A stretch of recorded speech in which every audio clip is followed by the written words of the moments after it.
প্রিয় শিক্ষার্থী বন্ধুরা, কেমন আছো সবাই? স্পেশাল পার্টে সবাইকে জানাচ্ছি আরও একবার স্বাগতম। আমরা এদের মধ্যে জেনে গেছি যে অনার্স ফার্স্ট ইয়ারের রুটিন প্রকাশিত হয়েছে। তো আমাদের হাতে একদমই কম সময় রয়েছে। এই কম সময়ের মধ্যে আমাদের এখন প্রয়োজন সেটা হচ্ছে একদম সুন্দর করে একটা গোছানোর প্রস্তুতি। তাই যেহেতু আমাদের হাতে একদমই সময় নেই, তাই শর্ট একটি সাজেশন নিয়ে আমরা চলে আসলাম। অ্যাকাউন্টিং ডিপার্টমেন্টের সবচেয়ে ইম্পর্টেন্ট যে অধ্যায়টি সেটি হচ্ছে বা ইম্পর্টেন্ট যে বইটি সেটি হচ্ছে প্রিন্সিপাল অফ অ্যাকাউন্টিং। এটা হচ্ছে অ্যাকাউন্টিংয়ের বলা হয় যে মেন সাবজেক্ট। তো এই আমাদের রেজাল্ট ভালো করতে হলে অবশ্যই আমাদের এই অ্যাকাউন্টিংয়ে ভালো করতে হবে। তাই আমি শর্ট একটা সাজেশন নিয়ে এসেছি। যারা এতদিন পড়াশোনা করনি, জলদি এই সাজেশন দিকে পড়াশোনা করতে বসে যাও।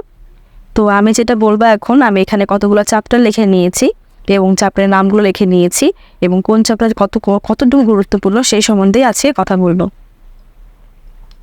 চ্যাপ্টার 2-তে রয়েছে অ্যাকাউন্টিং ইকুয়েশন, 3.1-এ রয়েছে জার্নাল, 3.3-তে রয়েছে রেকটিফাই, 6-এ রয়েছে অ্যাকাউন্টিং সিস্টেম ক্যাশ রিসিপ্ট, 7.1-এ রয়েছে অ্যাডজাস্টমেন্ট, 7.2-তে রয়েছে ওয়ার্কশিট, 7.3-তে রয়েছে ফিনান্সিয়াল স্টেটমেন্ট, 8.1-এ রয়েছে কন্ট্রোল অফ ক্যাশ, 8.3-তে রয়েছে অ্যাকাউন্টিং ফর অ্যাসেটস, 10-এ রয়েছে পার্টনারশিপ। এখানে যে বিষয়টি সেটি হচ্ছে, এখানে যে অঙ্কগুলো আমরা দেখতে পাচ্ছি, এখানে আসলে যে অঙ্কগুলো রয়েছে এগুলি হচ্ছে ইন্টারমিডিয়েট রিলেটেড। আমরা ইন্টারমিডিয়েটে বা 9-10-এ যারা ছিলাম এর আগে, আমরা জানি যে এই অধ্যায়গুলা থেকে আমাদের অঙ্ক আসতো।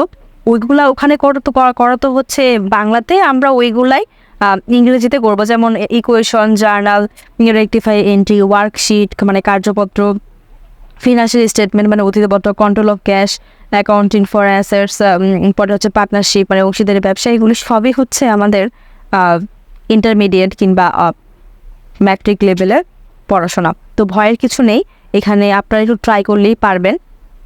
তো একটা জিনিস খেয়াল রাখুন, আমি বলছি কোন অধ্যায়টা খুব বেশি গুরুত্বপূর্ণ। দ্বিতীয় অধ্যায়টি হচ্ছে অ্যাকাউন্টিং ইকুয়েশন, এটা হচ্ছে সমীকরণ তৈরি করো। তো আপনারা এই 2 নম্বর অধ্যায় থেকে অঙ্ক কমন পাবেন। 3.1 মানে জার্নাল, এটা বেশি একটা গুরুত্বপূর্ণ নয়, আপনারা জার্নাল আসলে এমনিতেও পারবেন।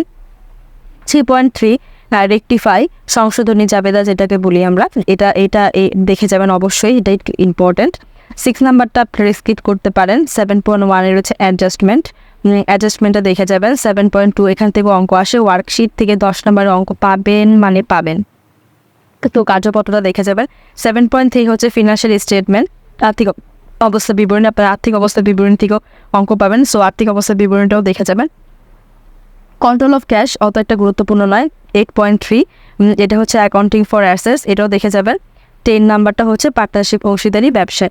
আসলে আমাদের প্রিন্সিপাল অফ অ্যাকাউন্টিংয়ের চ্যাপ্টারগুলো একটু বেশি, অঙ্ক প্র্যাকটিস একটু কম করলেও চলে, কিন্তু চ্যাপ্টারগুলো একটু বেশি। আপনারা যদি একটু খেয়াল করে পড়াশোনা করেন তাহলে অবশ্যই প্রিপারেশনটা গোছানো নিতে পারবেন, কারণ এখানে নতুন কিছু নেই।